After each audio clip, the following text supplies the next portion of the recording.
Support for Connecticut East This week comes from Arisu Anime, New England's premier anime superstore located in Mystic, Connecticut, with a second location opening May 17th in Fairfield, Connecticut. Visit us at arisuanime, arisuanime.com. Newport Mansions, preserving and presenting 11 historic properties and landscapes, exemplifying 3 centuries of achievements in American architecture, decorative arts, and landscape design spanning the colonial era to the Gilded Age. Tickets and information at newportmansions.org. And SCAD, the Southeastern Council on Alcoholism and Drug Dependence, is offering a $3,500 sign-on bonus for licensed clinicians. Go to licensedclinicians.org to learn more. That's licensedclinicians.org.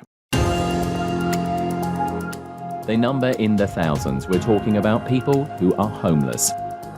And since 2021, the number of homeless people in the state has risen 14%, and it's affecting people of all age groups. Plus, we take a look at other stories making the headlines from around the region. This is Connecticut East This Week.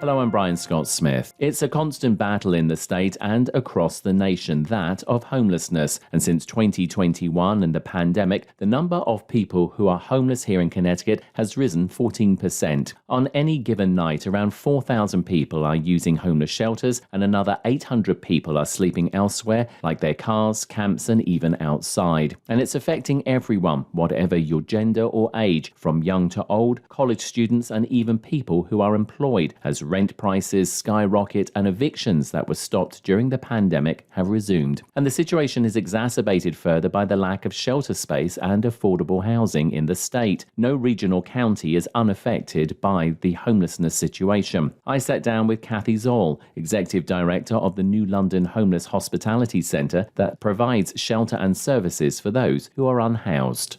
We normally do updates, Kathy, and it's actually been a while. We've sort of missed one, so I apologise for that, because we like to get these regular updates from you and your organisation, especially because homelessness, unhoused people, it's such a big issue. Tell us where we're at, here in 2024. Well, that's a big question. Thank you for the chance to share a few thoughts about that. I guess I would two things come to my mind. First one, of course, which is the most visible to most people, is unsheltered homelessness. And I think we see across the country and in Connecticut that unsheltered homeless is an increasing challenge. And I think we are really thinking very hard. We're very grateful to be part of a HUD demonstration program. So we do have outreach workers who are actively out in encampments and looking for people in their cars, etc. So I think we are actually really quite in touch with who's outside and working one-on-one with people to assist them to come into some kind of shelter. So that's one part. But actually, probably more on my mind is the increase in homelessness that most people don't see. And that is people who have been housed stably for years, many of them senior citizens, who are now being displaced from where they are, either because their property was sold to an investor who quite understandably wants to upgrade and increase rents, or even just the rents where they've been have gone up very substantially. We have seen $500-600 a month increases in rents. And I'm seeing an increasing number of people, as I said, mainly on fixed income, and a lot of seniors who cannot find anywhere else to live. And so if you were to look at the shelter, you will see many people. We have people 80 years old. We have people with disabilities who can't work. And so I'm very concerned, actually, about a section of our neighbors who are absolutely priced out of the housing market as it currently is, and what's going to happen for them. So that's probably actually my biggest on my mind at the moment. Let's talk about the figures a little bit. We won't get into them too much because obviously the figures are constantly changing, but there is always these point-in-time counts that happen here in Connecticut and obviously elsewhere around the US as well. It isn't good. The figures are going up, and for some of the reasons that you have just stated. What's the sort of impact here in New London County, which is generally sort of your area area. You've sort of like mentioned that you're seeing more people there. I mean, is there any glimmer at all of hope, of anything so like positive happening? Well, there's always hope. I live in hope. But I would say if I think 5 years ago, if we had 3, 4, 5 people on our waiting list for shelter, that would be a lot. Today, it's often almost 20 and over. So the number of people in need of shelter has gone up. Our capacity has stayed the same. And the speed at which people can exit shelter to housing has gone down. And so for me, the shelter wait list is, what's that, canary in the coal mine? In other words, as that number goes up, that means more and more people who have demonstrated that they are in need of shelter, and we cannot provide it because we don't have the space. So yes, I think clearly the numbers are going up here and across the country. And one of the things that your organization and other organizations started, I believe, like last year, it was a coordinated effort. It was called Welcome Home Neighbour, and it was Fairfield, Litchfield counties and New London County. Talk to us about that, because it's sort of 2023 it started. Where's it at now? So Welcome Home Neighbour was an effort to work more effectively with private landlords. Obviously, there's the need for public investment in housing, and I'm very much in favor of that, but most housing that people are going to access is in the private market. And so I think we've made a lot of progress with working more effectively with landlords, helping them understand the needs of populations that we're working with. Sometimes we are working with people who won't have a perfect credit score, but there's all kinds of good reasons for that, and being able to talk with landlords about this person is now working, and also protecting landlords from some of the downsides, like if they have damages, we can help, pay for some of those. So I think we're working more effectively with landlords. The challenge is that Welcome Home Neighbor doesn't in and of itself increase more housing or reduce housing costs. So it's not the panacea, because if the market goes way above what people can afford, or if there simply just aren't enough physical units, as well as we work with private landlords, it's not going to solve the problem of people being unable to find housing. Yeah, I mean, the market seems to still be very high when it comes to house prices. Also, housing affordable for all is something which we're still not seeing enough of, not just here in New London County, but obviously across Connecticut as well. But that said, there has been a lot of construction and apartments being built here, certainly in New London. So talk to us a little bit about that. Is any of that helping the situation at all? Because some of that has actually been affordable housing. Yes. So I think from my point of view, all housing is good. So there's been a mix of housing development in New London, which I'm very excited about. Some of it is very high income. And again, one of the things, and I think this is absolutely true, is that as even more expensive units are available, it does release pressure on the less expensive units, which people who can't find housing have been occupying. So I think all kinds of housing is a plus, and it's a huge plus for New London that we have so much new housing. And it is helping. There is some affordable housing for, let's say, the person who's maybe earning $22, $23 an hour, and that's a very important market. But where we still are struggling is for the what's called deeply affordable. The person who has a Social Security check of $1,000 a month, the person who works part-time at the minimum wage, the person who is disabled and is waiting for a Social Security benefit. In other words, I would say that we still need greater investment in the housing affordable to our lowest income neighbors. You're a very eminent voice, obviously, in this particular sector here in New London. How much do they listen to organisations like yourself and others here when it comes to, we're going to be building this? Do you get any input at all? Do they ask any input of you to say, what is it that's actually needed? Because it's all very well building this stuff. Nobody knows everything, sort of thing. So, I mean, do they come to organisations like yours to say, can you give us some input?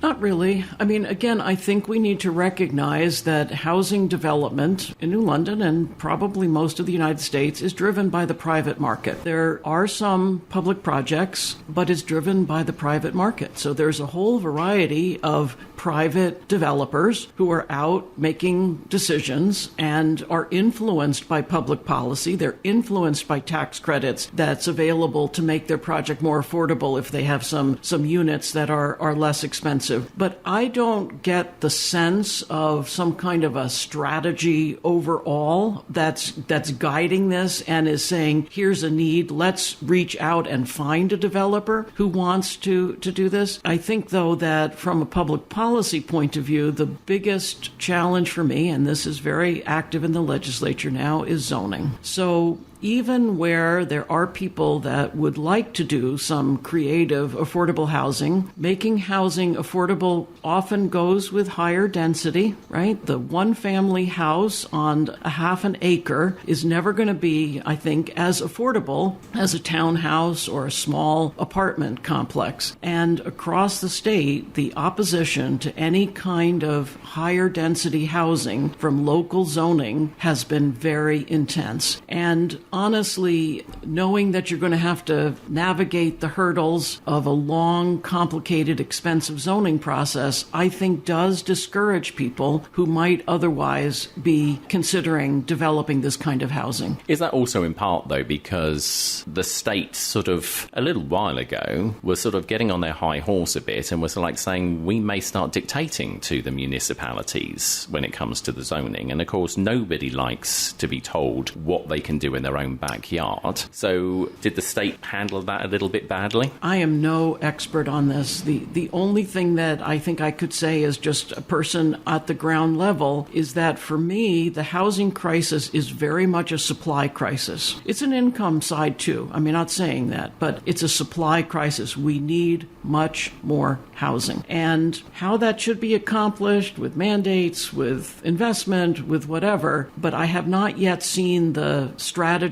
and the will to say we need to make a huge investment in a bigger supply of housing at all levels. Affordable for all is a very good goal. The other issue, of course, we have here in southeastern and eastern Connecticut is our transportation systems aren't as good as many others elsewhere. Certainly central Connecticut has much more by way of rail, by way of accessibility, buses, etc. That also must play into this because housing, of course, is a very important thing. We don't want to see anybody unhoused or without a home. And also if they want to get to a job, they may not be able to afford a car, so obviously public transport. How are those things? Are you seeing anything in that as well? I know that you're primarily focused obviously on housing people, but like we said, transportation surely has to go hand in hand with that as well if they want a job and they want to be able to get to a job. Yes, transportation is huge. We see it all the time. I would say a couple things. I think that the New London experiment with point-to-point transportation is huge. And I did read recently that was being extended to a larger area around New London. And I think that just seems to me like such an important innovation. And then, of course, people talk all the time about transit-oriented development. So how do we locate affordable housing in places that are contiguous to existing transportation networks? So I think there are strategies out there that could not solve this problem, and especially in the northern part of eastern Connecticut, it is just unbelievably difficult for people to find housing that they can still access work, grocery stores, and things like that. When you look at certain parts of Connecticut, and like you said, the northeast, there's plenty of places that you can build. There's brownfield sites, but that isn't, as you say, that's not transit-orientated development because it's nowhere near any form of transit, easy transit again. And if they do actually build there, again, you would need a vehicle, a personal vehicle to get back and forth. So it becomes an issue. Talk to us about things happening in, the legislature. We've just seen the end, obviously, of the current short 2024 legislative session. Did anything come out of that at all that has been positive? My key concern, and obviously this is narrow and fairly parochial, is something that we call winter funding. So last year, there was a special appropriation in the legislature to help us pay for winter no-freeze. And basically what that means is that during during the year, we have a shelter that has 40 beds and a wait list. But obviously, if you start to think about a wait list when it's 0 degrees outside, you instantly see that having a wait list in good weather is not a good thing, but to have a wait list in dangerous weather conditions is a prescription for somebody to die. And so I don't mean to be overly dramatic, but we really need the support, which we got last year and we're very grateful for ongoing ability to have a warming center. It's nothing fancy. It's just to say during the winter, when being outside is a threat to health, an emergency, we want to be able to have a safe place. We can open the door to people in our area who need a place that they can stay warm. And I understand that this is still advancing in the legislature. I'm hoping it will get funded at least for another year, but I think this should be an ongoing support. I mean, this just doesn't seem to me to be like outrageous idea that we do not want people to die outside in the state of Connecticut in the winter. And so I'm just hopeful, obviously for this year, but also for an ongoing basis that we invest in having that option available for people in the cold weather. Some of the things that obviously came out of the short session this year was this constant use of the word financial guardrails, and it's something that the Lamont administration put in place and they say has helped the state. We're not going to get deep into that. I mean, that's another discussion entirely, but non-profits have said we're not getting the money that we need to do our work, and that's not just non-profits like yourself, but many non-profits across the state. The state, of course, has said, hey, guardrails, no more money sort of thing. But then, of course, there's this ARPA money, this unspent ARPA money as well. Are you hopeful that they will discharge some of that funding? Because we understand it's in the many millions of dollars. Certainly, the non-profits do need it. Yeah, as I understand it, the ARPA funds are a source that's being looked at for the winter funding. I think the challenge with ARPA, as much as it has been transformative for us and for what we've done, and we're so grateful for it, there's a cliff, right? And you cannot build a sustainable organization with funding that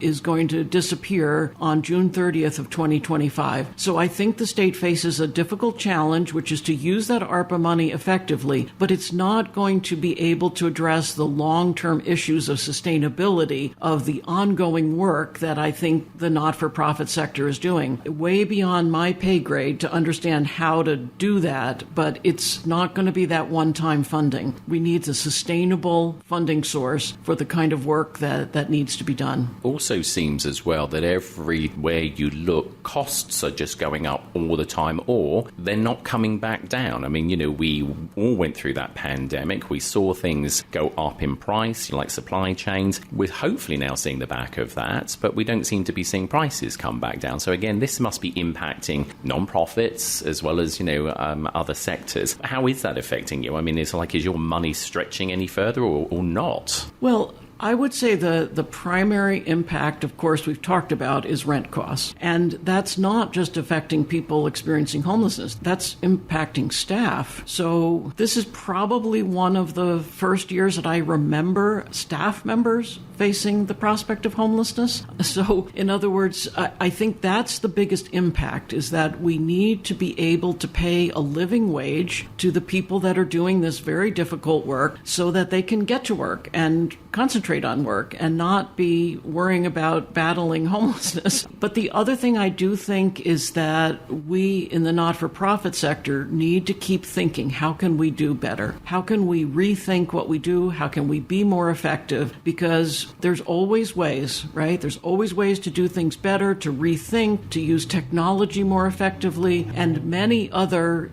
strategies, which again, I feel much of the state is encouraging us to do, but sometimes it's hard because there's so many rules. So I think we need both. We need investment, we need to pay people a living wage, and then we need to encourage innovation as much as we possibly can. What about more partnerships? I mean, I know that non-profits do partner. You don't just all work in silos, and partnerships have been increasing. We spoke about one obviously earlier in this interview. Is that another way or another thing that you're looking at, is maybe partnering to try and, as I say, stretch those dollars, to stretch the services? Partnership is key. Partnership is key. And the homeless response system is organized around what are called coordinated access networks, or CANs. And that's the whole idea, is that no one agency has everything that an individual is going to need, or a family, in order to escape homelessness. And we work every day to think about how do we coordinate our work. But also, when I really try to think about this from the perspective of a person experiencing homelessness, it must be so overwhelming to be in crisis and then have all these agencies who have different schedules and different names and different access points. I mean, I almost can't imagine how people navigate that. So one of the things that the Department of Housing has implemented, which I think is interesting, is something called a hub. So we now have here, and we happen to be the hub for New London County, a location where somebody experiencing homelessness can come or call and really get help navigating all of these different opportunities. Plus, the department has provided some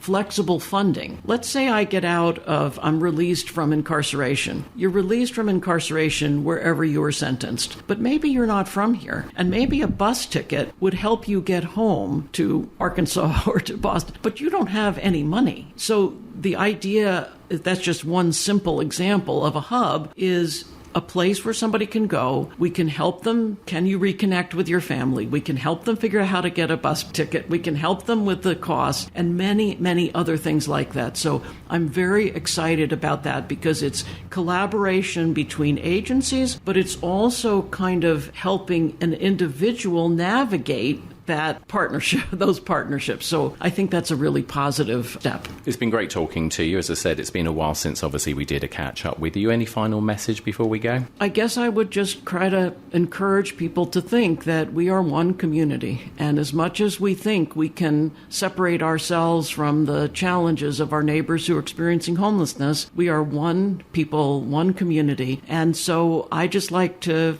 keep saying that it's in all of our interest to take care of each other, and I hope we can see even more of that. Kathy Zoll, Executive Director of the New London Homeless Hospitality Centre, as always, thank you. Thank you. And if you're experiencing a housing crisis or know someone who is, then shelter and other details can be found at the New London Homeless Hospitality Centre's website at nlhhc.org, or you can phone the hub at the centre for immediate assistance for services on 860-580-6800. That's 860-580-6800.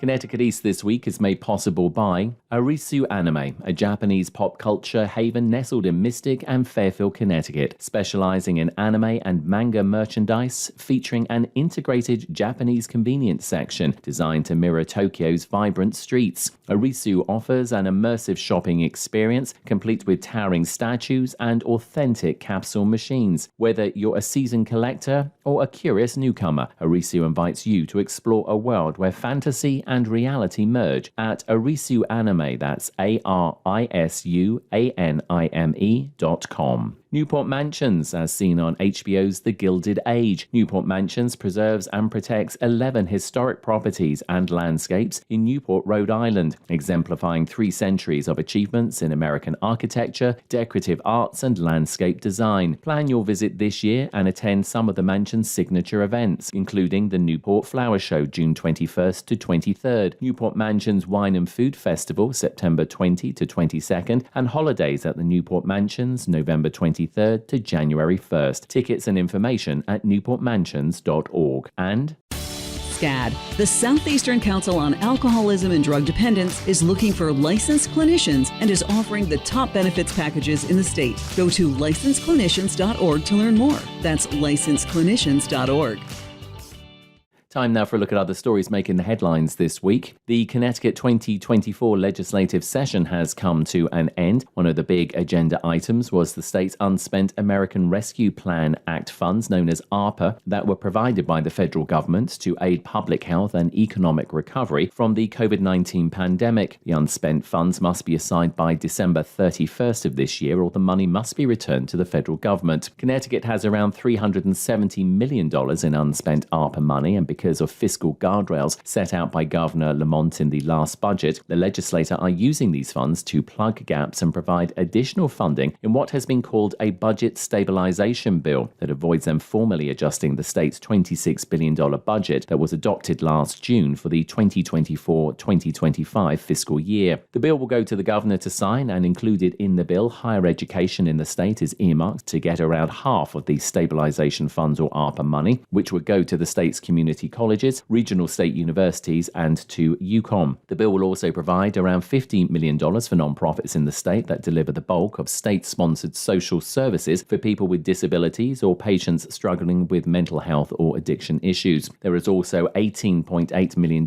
included for the Connecticut Care for Kids program, a partnership between the state and various childcare service providers. It also includes just over $8 million for other childcare and early childhood development programs. And $26 million will be used to expand behavioral health services for children and other related programs. Connecticut's towns and cities will also benefit from the unspent ARPA funds, as will the Shoreline East Rail Service, which Josh Morgan, a spokesperson for the Connecticut Department of Transportation, who runs the state's rail services, said if approved will receive $5 million, which will allow CTDOT to provide 2 additional AM trains and 2 additional PM trains on the service, bringing the total number of daily trains from 16 to 20. Morgan said the state has to coordinate this with Amtrak, who owns the rail line, but if approved, the additional services could start by the end of the year. Shoreline East Rail Service has been a hot topic with rail users ever since its service was reduced before the COVID-19 pandemic and then further reduced to just 40% of its previous service levels. Several Connecticut counties rank poorly in the latest State of the Air report by the American Lung Association. Edwin J. Vieira from the Connecticut News Service has this report. 4 counties measured for ozone pollution received failing grades, while 3 others got Cs. These stem from transportation emissions, the state's largest contributor to greenhouse gases. Ruth Kenovi with the American Lung Association in Connecticut says ozone pollution comes with serious health impacts. I've had doctors explain it as almost like a sunburn on the lung. It really causes irritation. High ozone levels can be linked to chest tightness, shortness of breath, coughing, cardiovascular issues, so heart issues, worsening of already existing asthma. There are ways for the General Assembly to tackle air quality issues. Bills related to climate change and renewable energy can help reduce ozone pollution and poor air quality. Kenovi notes the Environmental Protection Agency's new clean truck standards can reduce nationwide emissions by up to 60% by 2032 and prevent 1 billion metric tons of carbon pollution. I'm Edwin J. Vieira. As many electric customers in the state see their bills and rates increase, customers of Groton Utilities will see their monthly electricity bill decrease by around 9.4%. The town's utility company said that energy costs are decreasing, and the utility is using $1 million from its rate stabilization fund to further reduce rates for its customers. A spokesman for the utility said that although transmission and distribution costs have increased, the cost of energy is decreasing, and they are using their rainy day fund to help offset the increases for their customers. And the new president of Eastern Connecticut State University has been announced. Chancellor Terence Cheng of Connecticut State Colleges and Universities said he will appoint Dr. Kareem Ismaili as the university's 7th president. Ismaili is currently executive vice president and provost at Bridgewater State University in Massachusetts. He will begin his new role as president of Eastern on July 31st. Eastern's current president, Elsa Nunes, announced her retirement in 2023 after 18 years as head of the university. Nunes was the first Latina to serve as a university president in New England and is also credited with making the opportunity to attend college more accessible to students of color and those from marginalized backgrounds who may be the first in their family to attend higher education organizations.